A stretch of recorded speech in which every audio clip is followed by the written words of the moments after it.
Bueno, vamos a través de estas clases no sincrónicas cerrar el desarrollo de la unidad. Les había adelantado que nosotros íbamos a tomar también aportes de la psicología evolutiva, porque la psicología evolutiva o psicología del desarrollo precisamente es la que nos muestra las características que un sujeto va adquiriendo a lo largo de su vida. Y en general la psicología distingue momentos del desarrollo, ¿m? Eh, momentos del desarrollo que establecen determinadas pautas o características del sujeto, en su modo de conectarse con la realidad, en su modo de aprender también. Y bueno, nosotros lo que vamos a hacer es desarrollar algunos aspectos, obviamente centrándonos en la etapa evolutiva que caracteriza a nuestros alumnos, ¿no? La adolescencia y la juventud. ¿Mm? Hay ciertas discusiones acerca de hasta cuándo se extiende la adolescencia. ¿Mm? Indudablemente estos cambios tienen que ver con los cambios sociales que de alguna manera van estableciendo condiciones diferentes. Ya hablamos varias veces de que la estructuración subjetiva siempre está condicionada por el contexto. Y no solo lo subjetivo, también aquello que conocemos acerca del mundo está condicionado por el contexto. Pero lo que también dijimos es que vamos a incluir el aporte de las neurociencias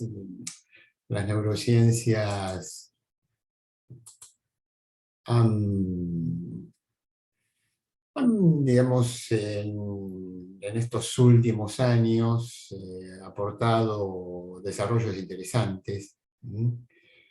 Conocemos la palabra neurociencias en plural. ¿Por qué en plural? Porque está indicando aportes que vienen de diferentes fuentes, ¿no? De la investigación científica en general, también de la investigación clínica.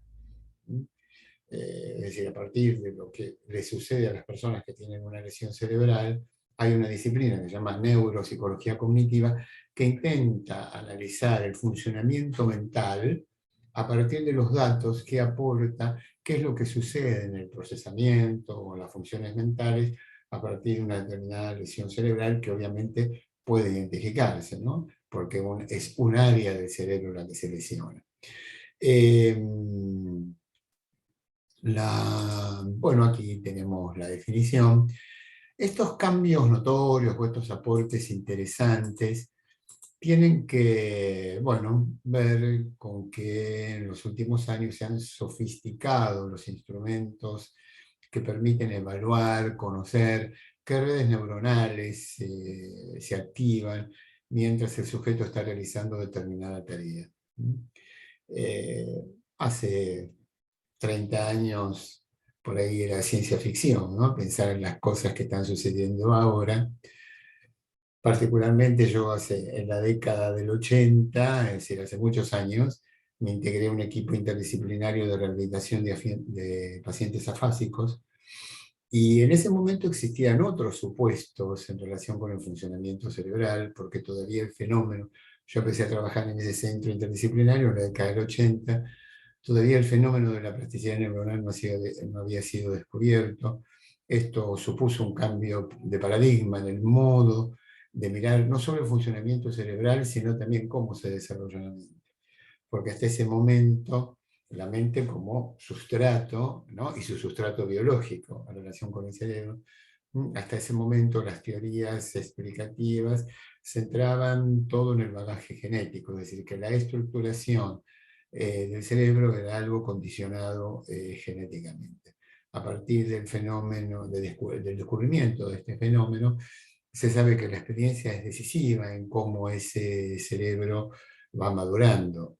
También lo genético obviamente es decisivo, pero son fenómenos que han avanzado hacia la idea de poner en diálogo qué es lo innato y qué es lo adquirido en el desarrollo, en este caso en el desarrollo del cerebro y por lo tanto de las funciones psicológicas.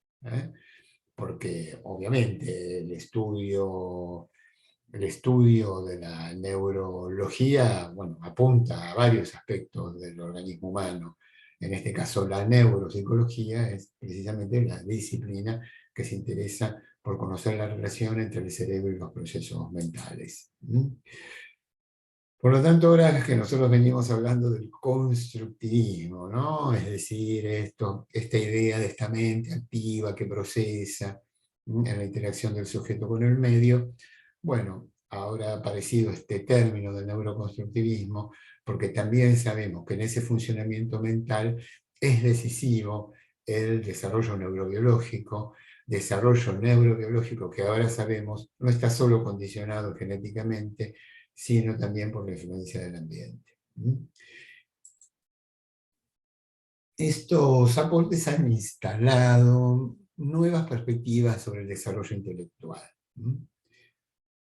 Yo a mí me parece interesante, a partir del contenido que va a tratar esta clase, poder hacerle estas preguntas, ¿no? Para que ustedes puedan pensar ustedes qué concepciones tienen de la inteligencia.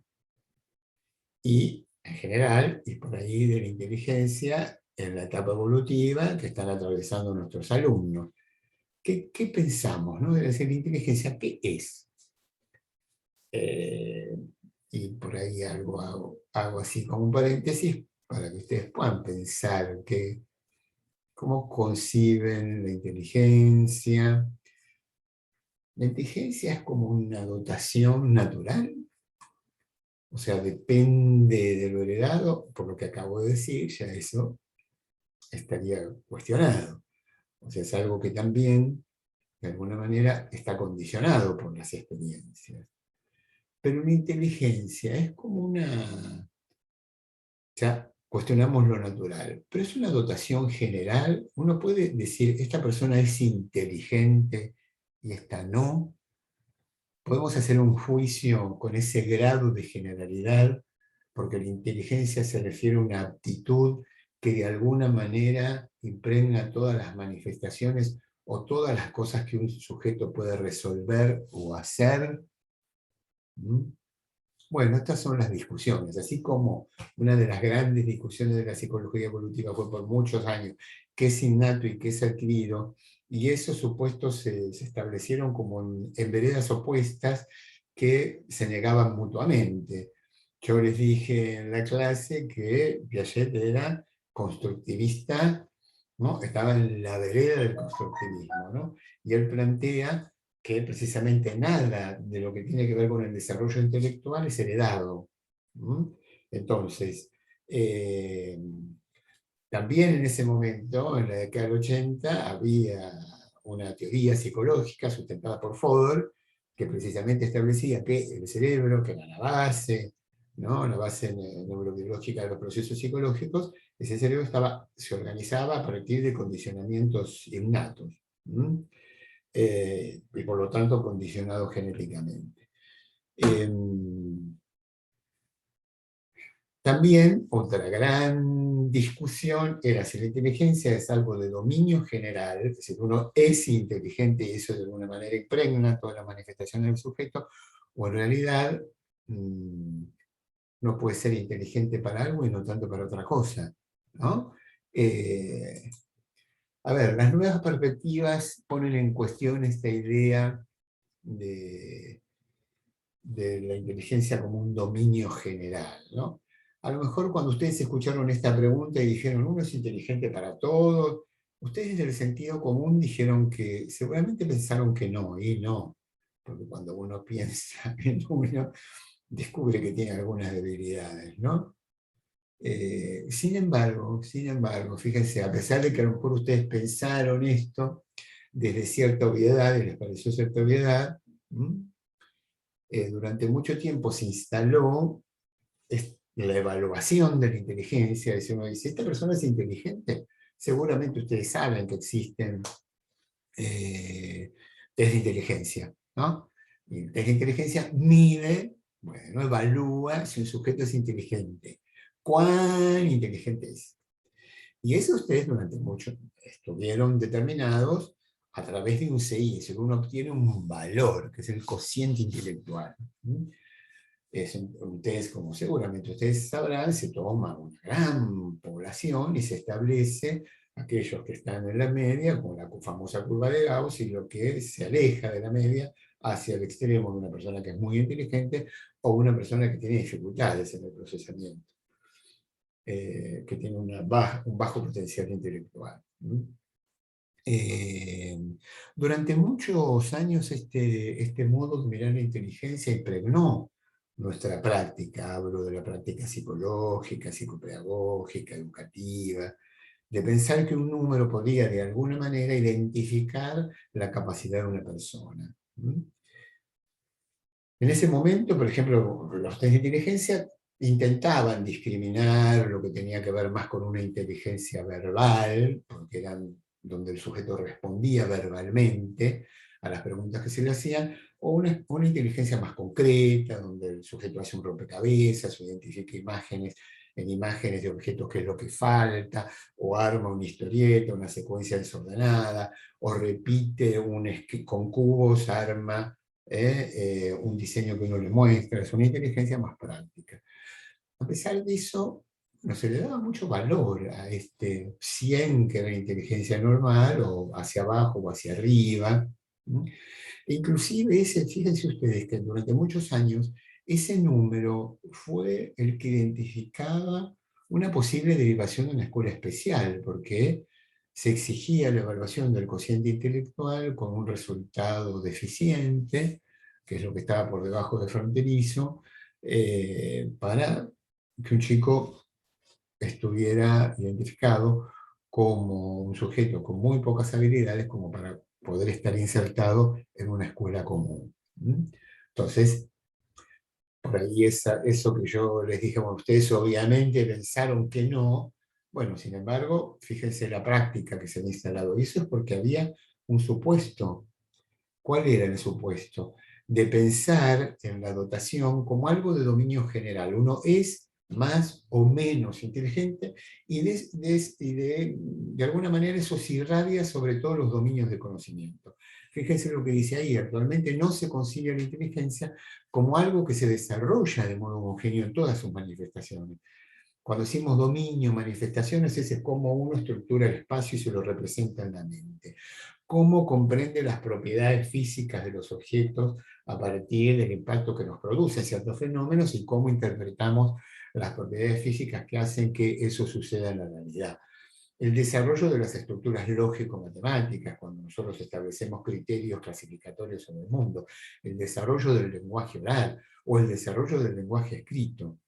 Esta concepción se instaló muy fuertemente porque tenía que ver con la concepción del desarrollo cognitivo también de Piaget, porque precisamente él, cuando discriminó estos estadios de los que hablamos, ahí están nombrados, el estado sensorio-motor hasta aproximadamente los 2 años de vida, el preoperatorio entre los 2 y los 6, 7, el operatorio concreto, característico de la escuela primaria, el operatorio formal, que sería el último estadio, que Piaget lo refiere a la adolescencia, ¿no? Pero ahí en su concepción, pues decía, bueno, este es el estadio y se caracteriza por estas manifestaciones, este por este y este por esto. Pero él tenía la idea de que esos logros cognitivos, esas novedades cognitivas que nosotros vamos viendo en cada etapa, sí se irradiaban sobre todos los dominios. Por eso se decía, bueno, un sujeto es esperable que si tiene 7 o 8 años y haya adquirido el periodo operatorio concreto, se manifiesta así en la estructuración del espacio, se manifiesta así en las propiedades físicas, se manifiesta así en las estructuras lógico-matemáticas. Y lo que de alguna manera era asincrónico era interpretado como lo que se llamaba decalage, ¿no? Una palabra en francés que está indicando como un disfuncionamiento. Esto con el tiempo ha sido puesto en cuestión. Hay otras teorías que, bueno, han impactado, también la práctica profesional viene a mostrar otras cosas, pero las cosas que vamos a seguir desarrollando tienen que ver con los aportes de investigación. Hay un aporte de la década del 90, a lo mejor ustedes conocen esto de las teorías de la inteligencia múltiple. Precisamente a partir de la década del 90, empezó a cuestionarse esta mirada sobre la mente que se desarrolla homogéneamente. Y aparece, por ejemplo, esta teoría, ¿no? No, la inteligencia no puede ser pensado como algo general. Entonces apareció, hay multiplicidad de inteligencias, ¿no? La inteligencia lingüística, la lógico-matemática, la musical, acá tenemos a Mozart, por ejemplo, ¿no? La inteligencia espacial, la corporal cinética, y apareció este concepto, sí, que ha tenido mucha presencia y tiene en nuestro medio, de la inteligencia emocional. Y cuando esa emocionalidad se juega en mi posibilidad de ser empático, es decir, de poder pescar las necesidades del otro, o de una capacidad de introspección que me permite analizar mis estados anímicos, con cierta objetividad. ¿Sí? Eh, entonces, esto es como un ejemplo, ¿no? Digamos, la mirada sobre la inteligencia, hacia dónde se dirige.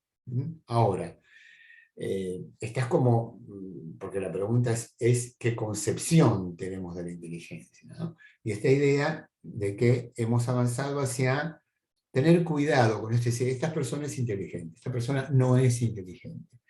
Pero también tener cuidado en pensar, gracias al fenómeno de la plasticidad neuronal, de que en realidad ahí hay un cerebro plástico a la estimulación del ambiente y en realidad nos pensamos plástico hasta cuándo.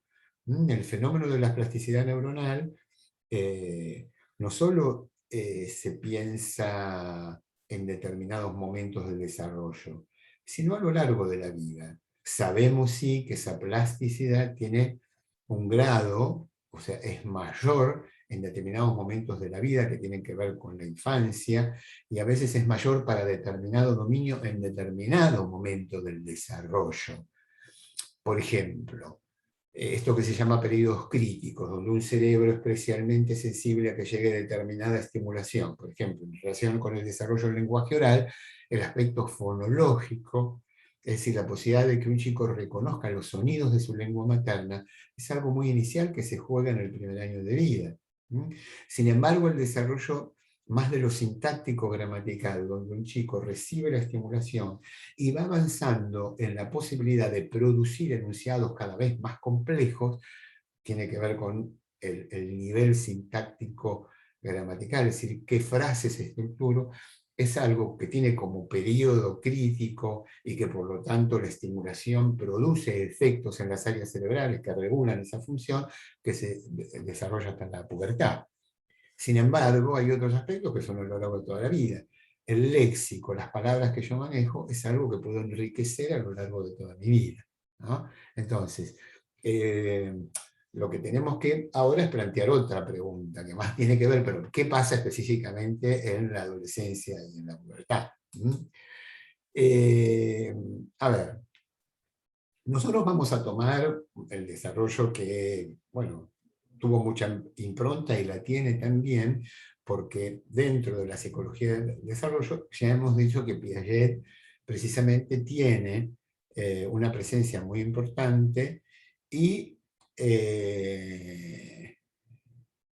dentro de su teoría, él es el que describe que durante la adolescencia se desarrolla el pensamiento formal, es decir, el último estadio del desarrollo intelectual.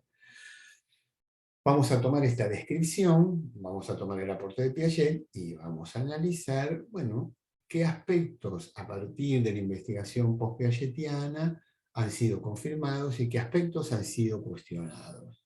¿Sí? ¿Se acuerdan que yo les dije que Piaget era un epistemólogo, porque en realidad su planteo, que llevó al desarrollo de toda teoría, es poder descubrir a través de qué desarrollo, qué psicogénesis se logra adquirir ese modo de pensar propio del científico y que le permite a la humanidad construir conocimiento acerca del mundo. Bueno, para eso vamos a traer este ejercicio que tenían que hacer ustedes. No son los mismos números, son otros números que yo puse, pero no importan los números. Lo que importa es cómo ustedes resolvieron la situación.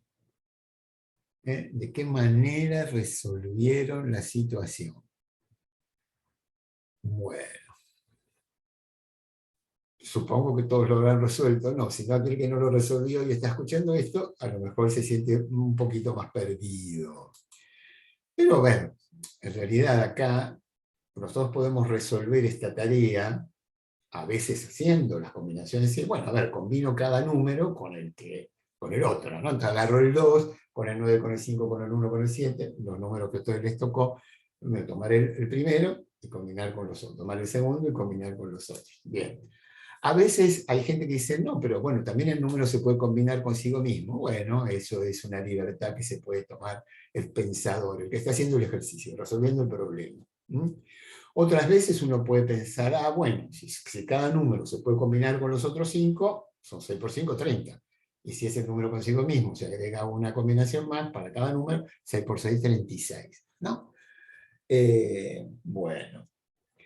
Piaget lo que hacía a través de situaciones donde planteaba problemas a los sujetos para tratar de ver cómo el sujeto respondía, y Piaget lo que le proponía era como ciertas preguntas que trataban de ver el grado de seguridad que tenía el sujeto respecto de lo que había resuelto, o le planteaba una contraargumentación en función del argumento que ponía la persona para decir que había hecho esto por esto. Yo lo que les pido es comparar de qué modo ustedes resolvieron esa tarea o este modo de resolución. Vamos a leerlo y ver un poco cómo pensó. ¿No? Combino el 2 con el 9, el 5 con el 1 y el 7 con el 3. Así tengo 29, 51 y 73. Si los doy vuelta, tengo 92, 15 y 37. Ahora sigo con el 9 y 5, ¿no? Entonces tomo el 2, pero lo tomo con este, ¿no? El 5 con el 1, combinó por los pares, ¿no? Y después lo dio vuelta. Entonces ahora hago 9 con 5, el segundo el 0 y lo invierte. Los otros, el tercero y cuarto, y lo invierte. Entonces ahora le quedan los últimos. Ah, el último con el 3 y lo invierto. A ver, ahora puedo hacer 51 y lo invierto, 73 y 37. No, estos ya están, ahí empieza a repetir. ¿Ya están todos? A ver, busca, no, el 72 no está, el inverso tampoco. ¿Cuántos van? Cuenta, ¿no? 14. Ay, me olvidé el 31. El 79 tampoco lo pone. O sea que llegó a 16. Me parece que ya no me queda ninguno. No sé, pero creo que están todos. Bueno, realmente no pudo resolver el problema. No nos interesa si está bien o mal resuelto. Lo que nos interesa es el procesamiento, ¿no? Cómo hay en la mente, qué diferencia tiene la respuesta anterior, este modo de pensar a este. Si ustedes intentan identificar cuál sería la diferencia, piénsenlo.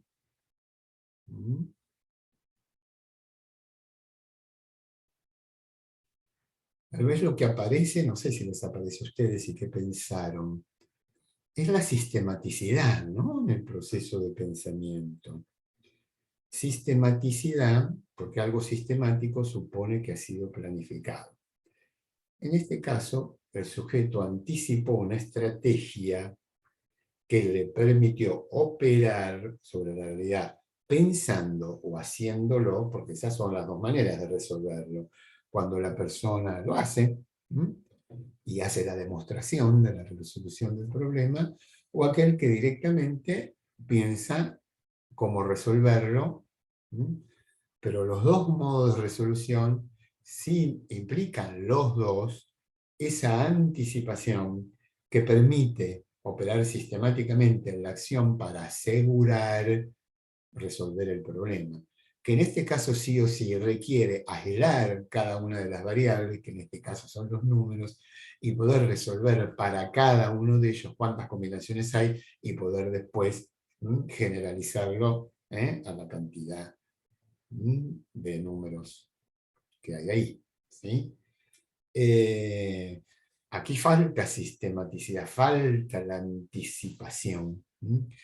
Precisamente, Piaget lo que dijo, que la inteligencia va avanzando en su capacidad de formalizar la inteligencia. La formalización es pensar en una realidad que existe solo en la mente del que piensa. En este caso es la anticipación de el modo de resolver una tarea y la posibilidad de accionar a través del pensamiento de la acción misma para poder resolver esa situación adecuadamente. Acá en este sujeto precisamente falta esa anticipación.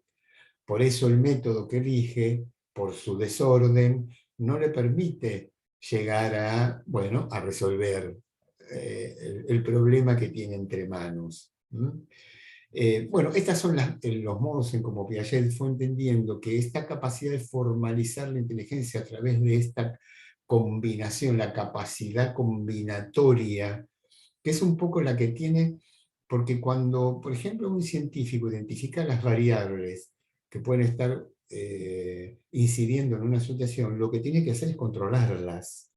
¿Mm? Ese control es el que le posibilita precisamente establecer un método adecuado para poder deducir que las conclusiones que se obtienen a partir de lo que pasa en la experiencia tienen que ver con la incidencia de esas variables que él identificó, pero que además controló. ¿Mm? Y eso tiene que ver con un desarrollo formal, es decir, de concebir modos primero de concebir realidades, pero después modos de operar que son decididos formalmente en la mente del que piensa. Así es que avanzó hacia la descripción del pensamiento formal. Y él dice que precisamente cuando se llega a este periodo, la lógica en cómo piensa la mente es, bueno, esa lógica es la propia del científico. Es decir, es poder desarrollar el pensamiento hipotético deductivo, que es el que permite enunciar la ley implicada en determinado fenómeno a partir de poder resumir los efectos de la variable, y cómo juegan las variables, para poder luego, si esa hipótesis se ha refutado o no, llegar a ese juicio general que es el que intenta explicar el fenómeno que intentó ser investigado, ¿no? Requiere del lenguaje. Toda esta formalización, esto lo vimos en la clase pasada, tiene entidad donde en la mente y a través del lenguaje. Porque si no, no puede ser formulado. Y una característica que pensó Piaget es que es generalizable a cualquier contenido. Es decir, no importa cuál es el objeto de análisis, ese modo de pensar puede generalizarse al objeto de estudio de las ciencias sociales, si yo quiero investigar algo en relación con el mundo físico o con el mundo biológico, como suelen hacer ustedes. Él, ¿cómo llegó? Él describió el pensamiento formal en un libro eh, que se llamó De la lógica del niño a la lógica del adolescente. Este modo de pensar del sujeto que no pudo llegar a las combinaciones es, según él, una conducta típica de un chico del periodo operatorio concreto. Este supuesto, ¿no?, de que en realidad ese pensamiento tiene un nivel de abstracción que se puede generalizar a cualquier contenido, eh, tal vez es el que llevó a esto, ¿no?, al diseño de las pruebas que él utilizó para poder, bueno, su hipótesis era, bueno, ver en qué momento aparece este pensamiento hipotético deductivo, y él entonces lo que diseñó son estos dispositivos experimentales. Y los sujetos, trabajó en una escuela de Ginebra, los sujetos tenían que poder, a partir de estas pruebas, pensar sobre los fenómenos que se ponían en juego, cuál es el fenómeno que explica por qué un cuerpo se hunde o flota, qué es lo que explica por qué un elemento es más o menos flexible que otro. Fíjense, la oscilación del péndulo, el equilibrio de la prensa hidráulica, el equilibrio de la balanza, pruebas de proyección de sombra, prueba de caída de un cuerpo sobre un plano, prueba de tracción de un cuerpo sobre un plano inclinado, prueba de combinación de sustancias químicas. No sé si a ustedes les llama la atención algo cuando... Porque si uno lee, dice, pero bueno, las pruebas están como dentro de un campo, ¿no? Ya son pruebas que se orientan a poder descubrir propiedades físicas, ¿no? De determinados fenómenos. Salvo el último, que parece el, eh, ahí una reacción química, pero el cuerpo cayendo sobre un plano, el equilibrio de una balanza, la prudencia hidráulica, el péndulo, las varillas, investigaciones de propiedades físicas de los objetos, ¿no? Y en realidad uno puede decir, pero ¿cómo se manifiesta, por ejemplo, el pensamiento formal en lo que nosotros estuvimos analizando el otro día, que tiene que ver más con los procesos que la mente pone en juego para comprender un texto? ¿Cómo se desarrolla la capacidad de comprender un texto? ¿Qué caracteriza el pensamiento formal en el desarrollo de la habilidad, en este caso, de comprender un texto? Uno puede decir, bueno, pero ¿por qué no se investigó un área tan distinta a esta? Bueno, porque existía ese supuesto de que era un modo de pensar que se generalizaba a los diferentes contenidos. Esto es un poco lo que ha sido cuestionado, es decir, investigaciones post-piagetianas vienen a mostrar, bueno, pero ¿cuál es el límite del pensamiento formal? Y que su desarrollo no es independiente del contenido sobre el que opera, que se presentan asincronías en los dominios. Dominios era esto, bueno, ¿qué pasa con el mundo físico, con el mundo biológico? ¿No? Ese modo de pensar no se generaliza a cualquier contenido. ¿Mm? Y por lo tanto, se presentan asincronías. Primero que no todos los sujetos desarrollan el pensamiento formal, no es que espontáneamente la inteligencia va avanzando, y llegamos a poder pensar hipotético deductivamente. Bueno, no es así. Por eso se presentan asincronías, porque esto tiene que ver con qué tiene que ver, con las posibilidades que ofrece el medio. Esta estructura mental potencialmente como potencial combinatoria, esta estructura combinatoria, como potencial, sí estaría presente en todos, como zona de desarrollo próximo, traigamos a Vygotsky. Pero que ese potencial se efectiviza según el planteo de los problemas, el material con el que se formulan hipótesis y los procesos de reflexión a partir de esas hipótesis. Quiere decir que el potencial se actualiza si en realidad el medio ofrece oportunidades a partir de problemas que debemos resolver, poner en juego ese modo de pensar. Por eso es interesante pensar que este potencial en realidad sería esta zona de desarrollo próximo donde nosotros como docentes tenemos mucho por hacer, ¿no? Es decir, de qué manera y a través de qué problemas que les planteamos a nuestros alumnos estamos tratando de que esa potencialidad se transforme en un acto y que ese modo de pensar hipotético deductivamente se ponga en juego. Esto a mí me parece que trae como, digamos, un, una interpelación, no estaba buscando la palabra, una interpelación a los que somos docentes universitarios. Yo recuerdo una reunión que tuve con los docentes de química biológica, donde, bueno, es una cátedra muy interesante, donde realmente para mí ha sido un gusto trabajar con Cética y su gente, muy activos, muy pensantes. Y bueno, ahí la cátedra se había planteado llevar adelante un proyecto de alfabetización académica y hicimos una reunión de trabajo, ¿no?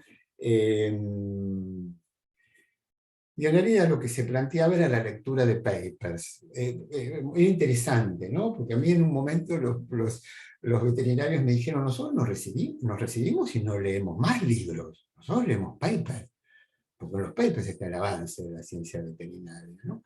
Entonces decíamos, pero ¿y el paper aparece a lo largo del recorrido de la carrera?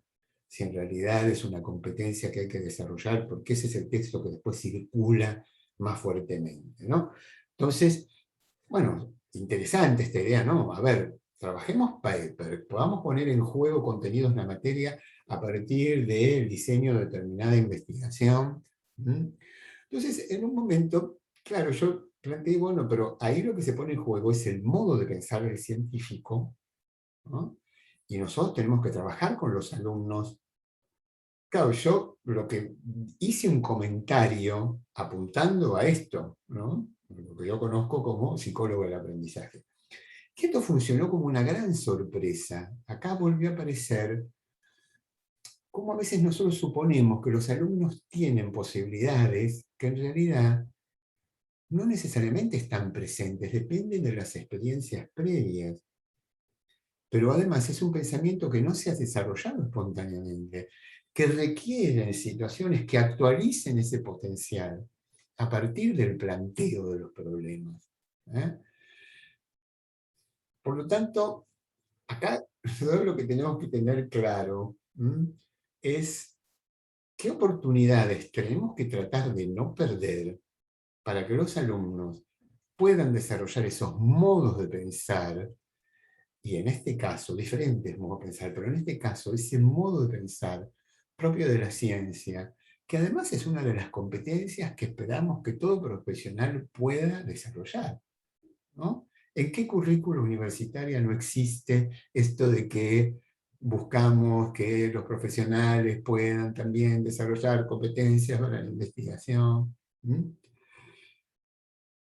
Hay investigaciones que muestran que los alumnos no entran como no salen como entran en la universidad, ¿no? Hay investigaciones que evalúan a los alumnos cuando ingresan, cuando egresan.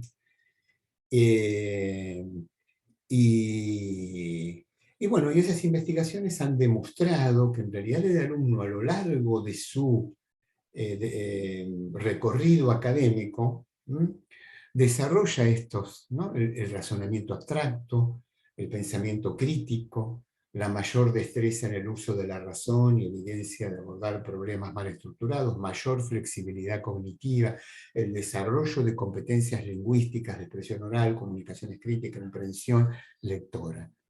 Sí, hay un desarrollo, pero que además de producirse espontáneamente, también es un desarrollo sensible a las estimulaciones que ofrecen las propuestas didácticas.